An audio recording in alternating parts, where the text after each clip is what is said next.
하나님의 영광이라는 제목으로 하나님 말씀을 함께 나누도록 하겠습니다. 좀 전에 우리 아기가 우는 소리가 들렸는데 너무너무 좋습니다. 저희 예배 안에 그런 소리가 계속 울려 퍼졌으면 좋겠어요. 요즘에 저희 평택 온누리교회 출산이 계속해서 연달아 일어나고 있어요. 얼마나 복된 일인지 모릅니다. 자녀와 함께하는 예배를 꿈꿉니다. 비전을 갖습니다. 이제 물론 우리 아이들을 위한 차세대 예배도 이렇게 함께 나뉘어져 있지만 한 공간 안에서 세대와 세대를 뛰어넘어 하나님 말씀을 함께 붙잡고 나갈 수 있다는 것이 얼마나 큰 은혜일까 생각해 보는데, 우리 평택 온누리교회 계속해서 세대와 세대를 뛰어넘는 예배가 세워지게 되기를 주님의 이름으로 축복합니다. 아멘. 하나님의 영광, 오늘 말씀의 제목은 하나님의 영광입니다. 하나님의 영광에 대해서 하나님의 말씀 통해 자세히 한번 알아보도록 하겠습니다. 오늘 본문의 34절 말씀을 먼저 같이 한번 보도록 하겠습니다. 34절 같이 한번 읽겠습니다. 시작. 그때 구름이 회막을 덮고 여호와의 영광이 성막에 가득했습니다. 아멘. 오늘 말씀의 시작은 여호와의 영광이 성막에 가득했다 라고 선포가 되어지고 그렇게 시작이 됩니다. 이 영광이라는 단어에 한번 주목해 보기를 원하는데요. 이 영광은 히브리어로 카보드라고 하는 단어입니다. 하나님의 영광을 뜻하는 이 단어 카보드에는요, 영광이라는 단어 외에 다른 의미가 한 가지 더 담겨져 있는데, 그것은 무겁다라고 하는 의미가 함께 담겨져 있습니다. 이 고대에는 대체로 무거운 것이 가치가 많이 나갔습니다. 그래서 이 카보드, 영광이라는 단어에는 정말 가치가 있는 귀한 것이다 라고 하는 그 의미가 함께 담겨져 있는 거죠. 그래서 오늘 말씀에 여호와의 영광이 회막과 성막에 가득했다는 것은 그 성막 가운데 하나님께서 직접 임재하셨다라고 하는 의미인데, 이 세상에서 가장 가치 있는 하나님께서 그 성막 가운데 직접 내려오셨다, 임재해 주셨다, 영광으로 함께 해 주셨다라고 하는 의미입니다. 그래서 하나님의 영광이라는 의미에는 이런 의미가 담겨져 있는 거죠. 그것은 하나님께서 이 땅에서 우리를 직접 만나시기를 원하신다. 그 영광스러운 하나님께서 이 땅에 직접 오셨다는 것은 다른 이유 없습니다. 저와 여러분을 만나 주시기 위해 하나님께서 오신 것입니다. 여러분, 하나님을 만나는 인생이 되면 우리의 인생은 어제와는 다른 놀라운 인생을 살아가게 됩니다. 정말 하나님을 만나면 내 생각이 바뀌어지게 되고 삶의 가치관이, 방향이 달라지게 됩니다. 저희가 인생의 또 역사의 수많은 이야기를 통해서 보게 될 때 하나님을 만나고 변화된 많은 사람들의 이야기를 알고 있지 않습니까? 그 가운데 하나님을 만나고 변화된 한 사람의 이야기를 제가 읽어본 적이 있어요. 이 사람은 20살, 20살 때 작가로 명성을 날리는 삶을 살았습니다. 얼마나 젊은 나이에 그 뛰어난 재능이 발휘가 되었는지 작가와 사상가로서의 삶을 통해서 그의 명성이 나라 전체에 퍼지게 되었고 굉장한 영향력을 주는 인생을 살았습니다. 그런데 그의 사생활은 그의 명성과는 좀 다른 인생을 살았어요. 술버릇이 굉장히 심했고 생활을 이어져 가게 됩니다. 그래서 그의 이런 잘못된 사생활 때문에 가족과 자녀들이 정말 심한 고통 가운데 살게 되었습니다. 그러던 어느 날 정말 뜻하지 않은 사고가 이 작가의 삶 가운데 발생하게 되는데, 사랑하는 딸이 그만 물에 빠지는, 그래서 죽고 말게 되는 사고가 일어나게 되었어요. 이 사랑하는 딸의 죽음 앞에서 이 작가는 다시 한번 자신의 인생을 되돌아보게 되고 하나님과의 만남의 놀라운 은혜를 경험하게 됩니다. 후에 그가 남긴 글에서 이런 고백이 있었어요. 딸의 죽음의 비극은 하나님께서 내게 해주신 너무나 놀라운 메시지였다. 그때 나의 딸이 죽은 것이 아니라 바로 내가 죽은 것이다. 그래서 하나님을 만난 뒤에 이전과는 다른 인생을 살기 시작하는데요, 정말 깨끗하고 경건한 인생을 살기 시작합니다. 그래서 그가 이후에 쓴 소설이 바로 레미제라블, 우리가 잘 아는 장발장의 이야기고, 이 작가가 바로 빅토르 위고입니다. 레미제라블의 주인공 이 장발장의 변화는 바로 작가 자신의 자화상이 투영된 그런 주인공의 모습이었죠. 하나님을 만나고 그의 인생이 완벽하게 달라지게 됩니다. 그런데 이런 역사 속의 인물뿐만 아니라 우리 성경 속의 인물에서도 그런 인물을 만나지 않습니까? 사도 바울이 그런 인생을 살았어요. 그는 교회를 핍박하는 사람이었습니다. 예수님을 믿는 사람을 잡아다가 감옥에 가두는 그런 삶을 살았던 자가 다메섹 도상에서 예수님을 직접 만나게 됩니다. 주님의 음성을 듣게 되고 정말로 그 시간부터 그의 인생이 180도 바뀌어지게 돼요.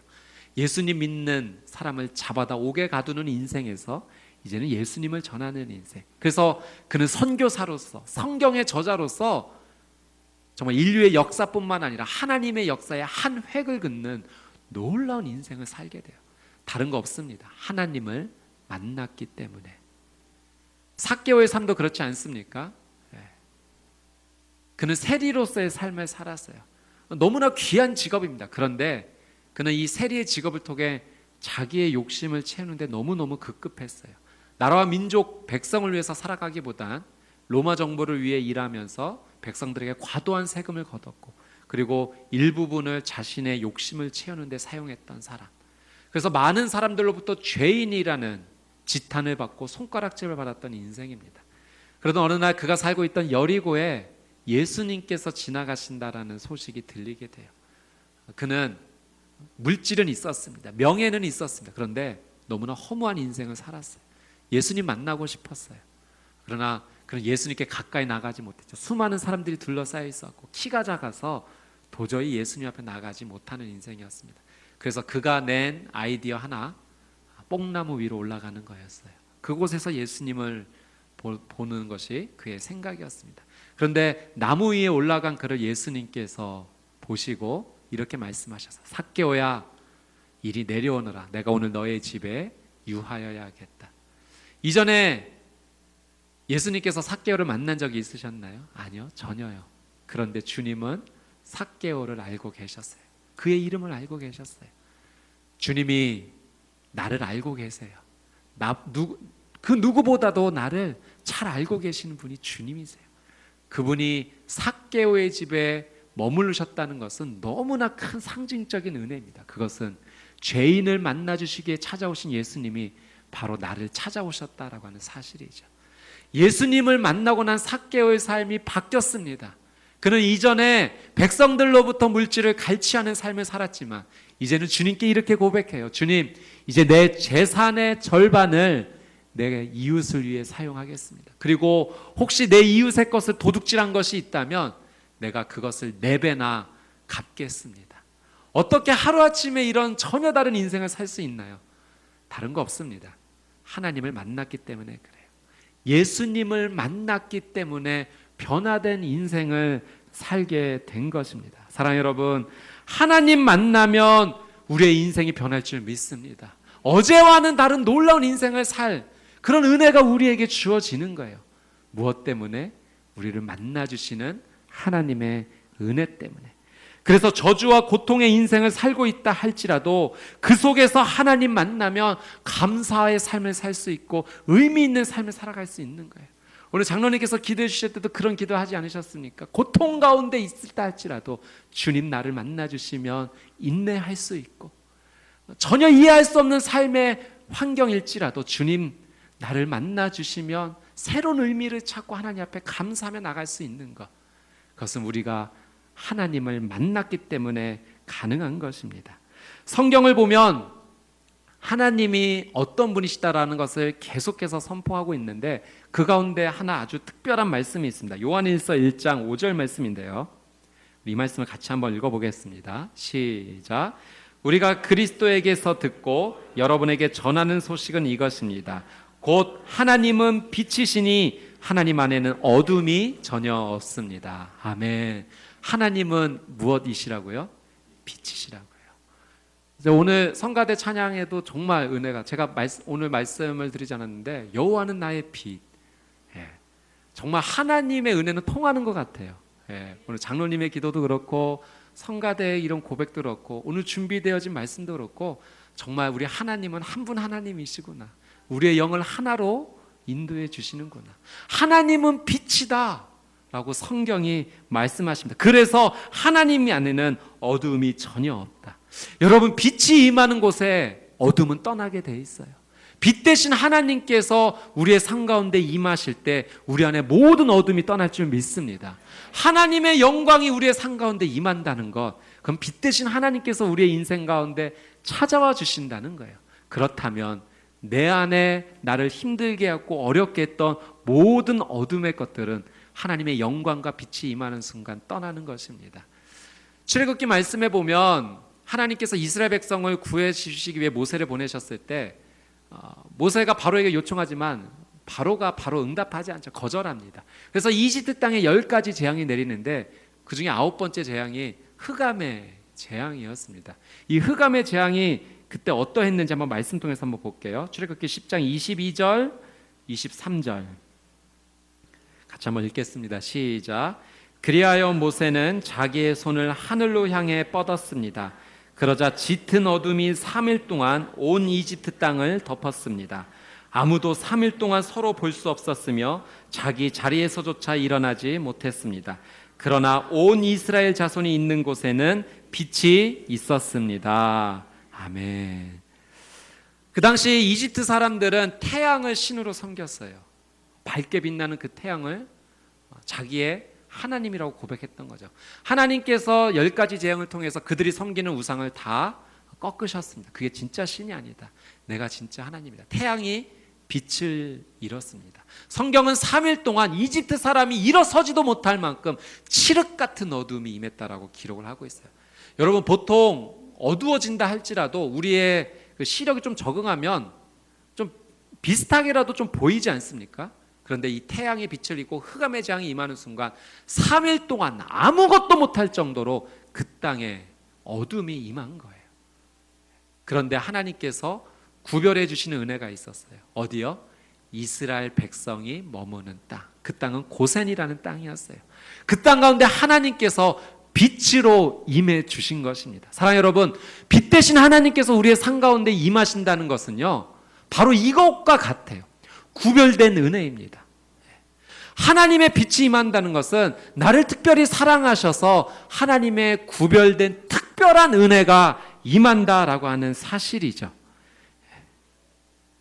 우리가 삶을 살아갈 때 우리에게 기본적으로 주어진 개인의 실력들이 있습니다.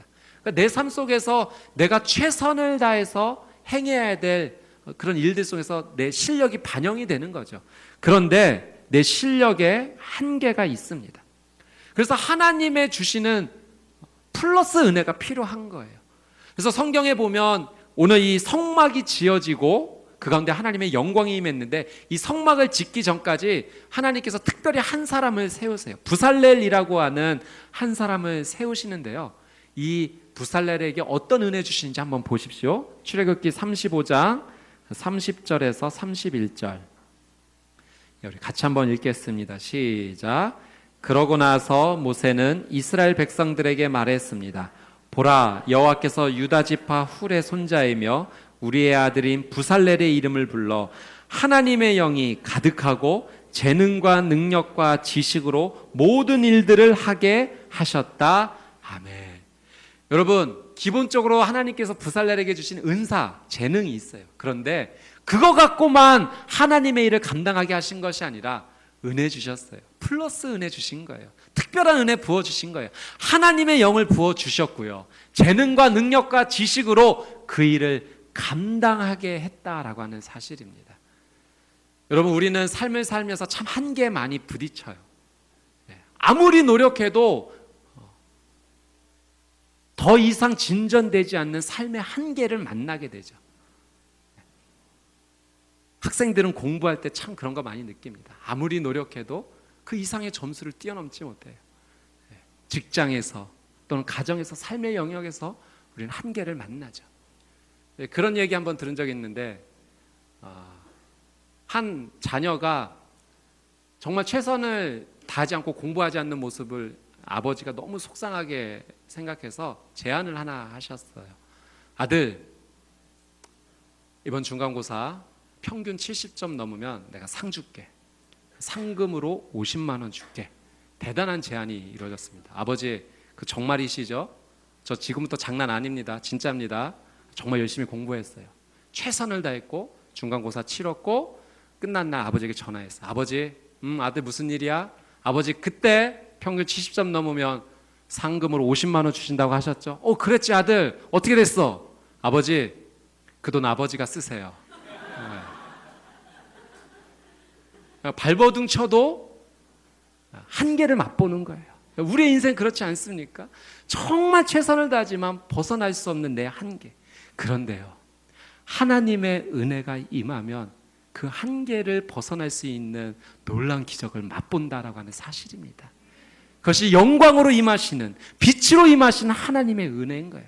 그래서 야고보서 1장 5절 말씀에 너무나 축복된 하나님의 말씀이 기록되어 있지 않습니까? 같이 한번 읽어볼까요? 시작. 여러분 가운데 누구든지 지혜가 부족하면 모든 사람에게 후히 주시고 꾸짖지 않으시는 하나님께 구하십시오. 그러면 주실 것입니다. 아멘. 하나님 약속하셨어요. 지혜가 부족하거든 내게 요청해. 내가 꾸짖지 않을 거야. 내가 줄 수 있을 만큼 가득히 부어줄 거야. 저도 학창시절에 이 말씀 붙잡고 기도했어요. 하나님 지혜 주세요. 능력에 한계가 있습니다.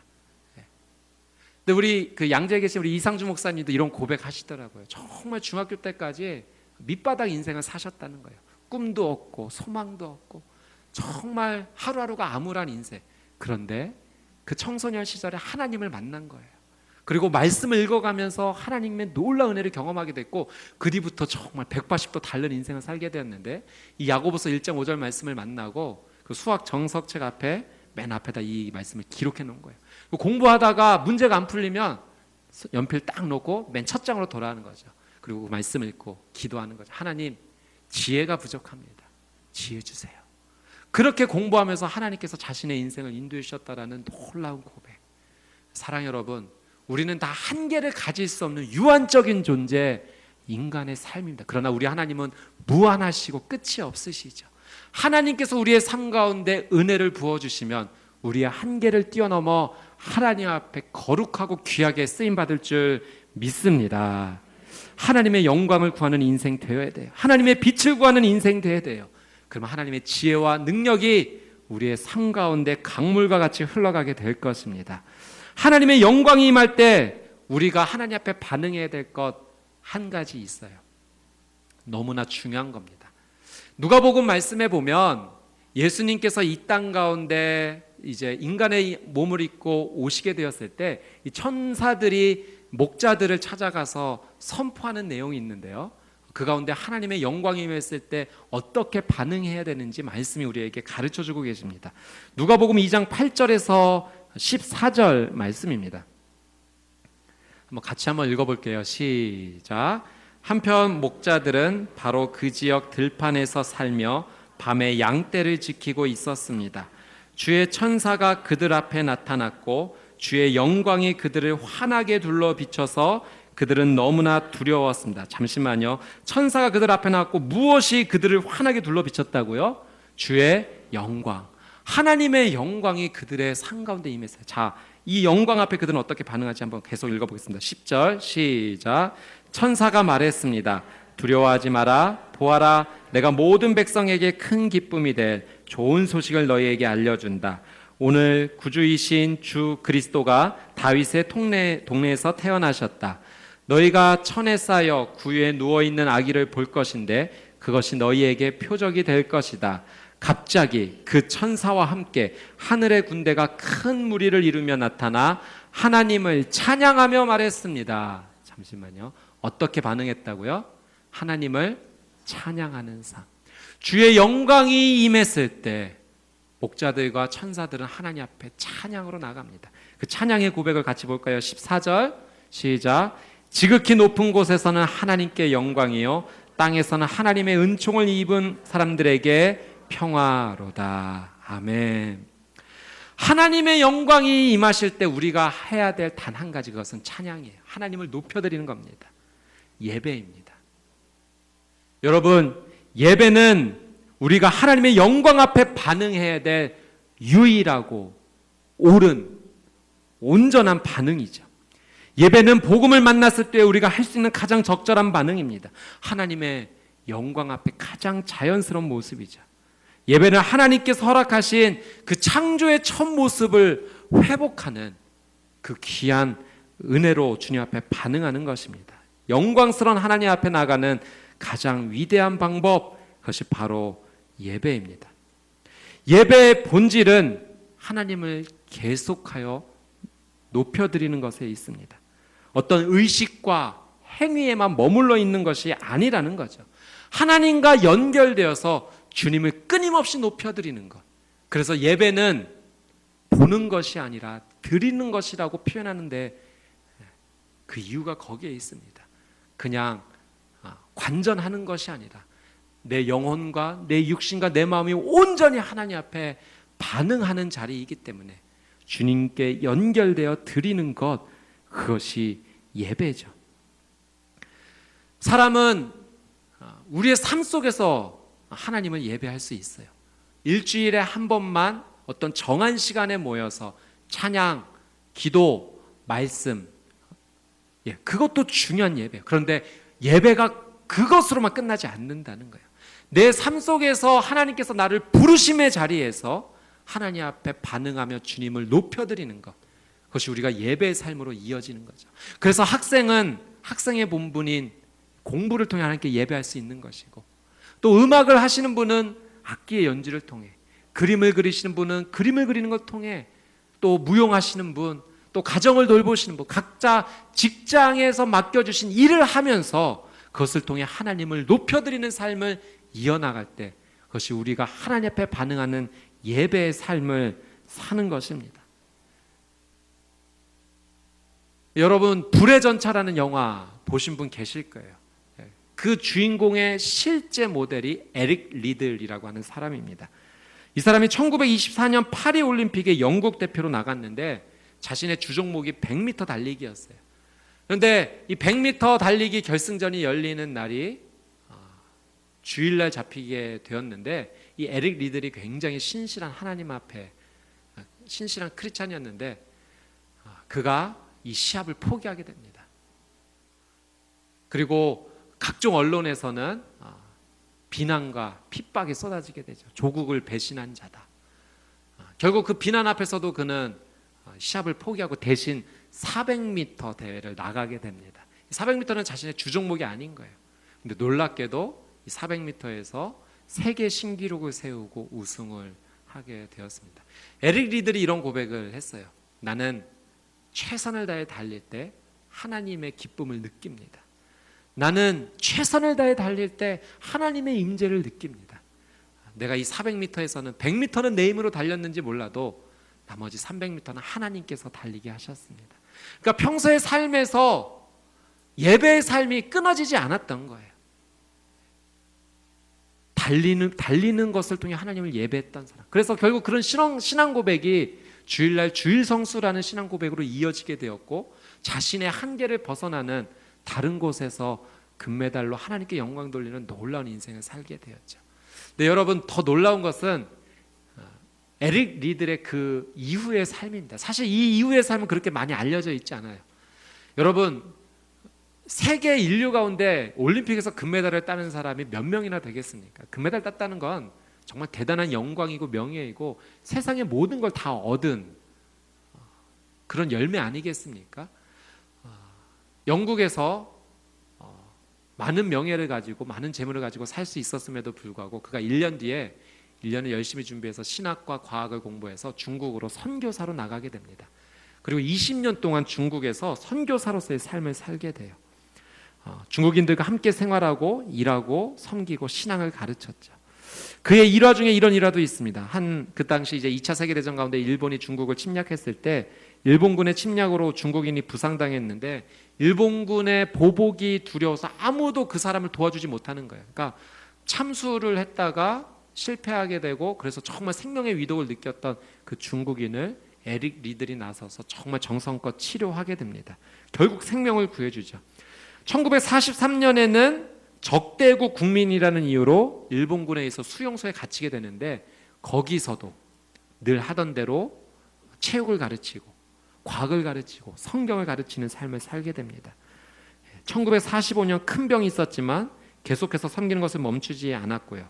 종전 앞두고 1945년 2월 21일 뇌종양으로 쓰러져서 결국 중국의 그 수용소 담 너머 작은 공동묘지에 안치가 됩니다. 그는 유명한 달리기 선수였어요. 그런데 그는 인생을 통해서 크리스찬으로서 인생의 경주를 어떻게 해야 되는지를 삶으로 보여주었던 예배자입니다.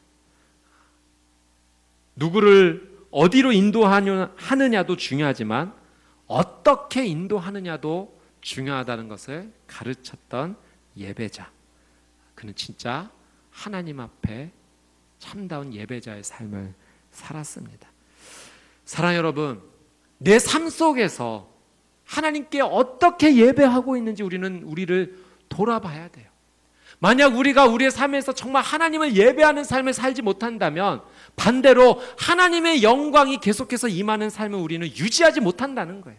왜? 하나님의 영광이 임할 때 우리의 반응은 예배이니까. 근데 예배의 삶이 이루어지지 않는다면, 삶 속에서 예배가 이루어지지 않는다면 하나님의 영광이 끊어지는 삶이 아니겠습니까? 예배는 하나님과 연결되는 아주 중요한 시간이에요. 마치 이 태중의 아기가 어머니와 그 탯줄로 연결되어서 영양과 생명을 공급받는 것처럼 예배는 우리가 하나님과 연결돼서 하나님의 생명이 전달되어진 시간이고 하나님의 놀라운 생명과 은혜가 임하는 순간인 거죠. 하나님과 삶에서 연결되는 예배의 삶을 살게 될 때 우리는 계속하여 하나님의 영광을 맛보는 인생이 되는 것입니다. 오늘 말씀에서 하나님의 영광이 성막에 임하잖아요. 근데 도대체 이 성막에 하나님의 영광이 임한 이유가 무엇일까? 오늘 말씀 통해서 두 가지만 간단하게 한번 살펴보고자 합니다. 첫 번째는요, 모세가 하나님께 이 영광을 요청했어요. 오늘 본문 이전에 출애굽기 33장 18절 말씀인데요, 같이 한번 읽어보겠습니다. 시작. 그러자 모세는 그러면 부탁입니다만 내게 주의 영광을 보여주십시오 라고 말했습니다. 아멘. 여러분, 너무나 위대한 기도 아닙니까? 하나님, 주님의 영광을 내게 보여주십시오. 근데 놀랍게도 하나님께서 한 인간, 작은 인간의 요청이지만 무시하지 않으셨어요. 예레미야 29장 13절에서는 또 하나님 우리에게 이렇게 약속해 주셨어요. 예레미야 29장 13절 같이 한번 읽겠습니다. 시작. 너희가 온 마음으로 나를 구하면 나를 찾을 것이요 나를 만나리라. 아멘. 오늘 이 고백이 저와 여러분의 고백되기를 주님의 이름으로 축복합니다. 하나님을 만나게 된 이유, 하나님의 영광을 체험하게 된 이유, 여러분 아주 단순해요. 하나님의 영광을 보여주십시오. 그리고 하나님은 그 기도에 응답해 주신 거예요. 우리가 하나님의 영광을 맛보지 못하는 이유, 구하지 않기 때문에 그렇습니다. 하나님이 영광으로 임해 주십시오. 내 삶의 자리에, 우리의 가정 가운데, 나의 직장 가운데, 내 삶의 영역 가운데, 나의 말, 입술 가운데, 내 생각 가운데, 내 양심 가운데, 내 마음 가운데 주님 영광으로 임해 주십시오. 기도하지 않기에 우리는 하나님의 영광을 맛보지 못하는 거예요. 여러분, 하나님은 구하는 자에게 주시는 분이십니다. 너희가 나를 찾으면 내가 만나줄 것이다. 나를 찾게 될 것이다. 분명히 약속하셨어요. 두 번째, 하나님의 영광이 이 성막 가운데 임한 이유, 그것은 모세가 하나님 말씀에 순종했기 때문에 그렇습니다. 말씀을 통해 한번 확인해 볼까요? 40장, 출애굽기 40장 1절, 2절, 16절, 17절. 먼저 1절, 2절 같이 한번 읽겠습니다. 시작. 그때 여호와께서 모세에게 말씀하셨습니다. 너는 첫째 달 1일에 성막 곧 회막을 세워라. 자, 하나님께서 무엇을 말씀하셨죠? 성막을 세워라. 그 이전에 이제 어떻게 해야 될지 그 청사진 설계도 준비물 다 가르쳐 주시고 말씀하셨어요. 성막을 세워라. 16절 17절 같이 한번 읽어보겠습니다. 시작. 모세는 여호와께서 그에게 명령하신 모든 것대로 했습니다. 그리하여 2년 첫째 달 1일에 성막이 세워졌습니다. 아멘. 하나님의 영광인 성막에 임한 이유 다른 거 없어요.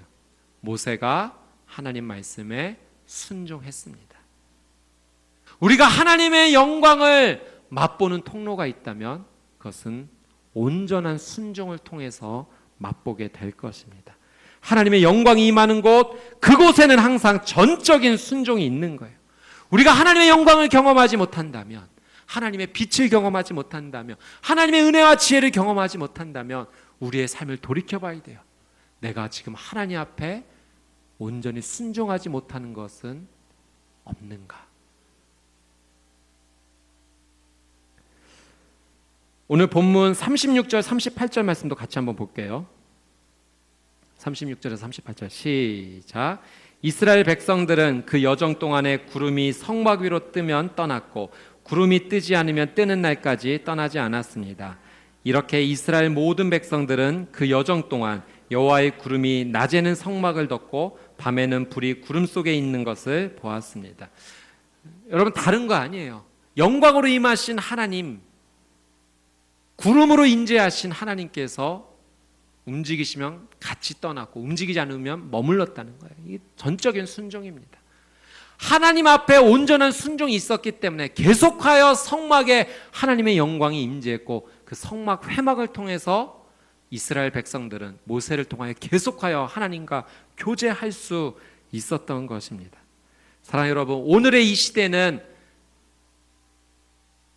구름으로 우리에게 하나님께서 말씀하시진 않지만 우리에게 성경을 통하여서, 우리의 생각을 통하여서, 우리의 마음속에 또 경건서적, 주변의 믿음의 동역자들을 통해서 계속하여 끊임없이 하나님 나에게 말씀하신다는 거예요.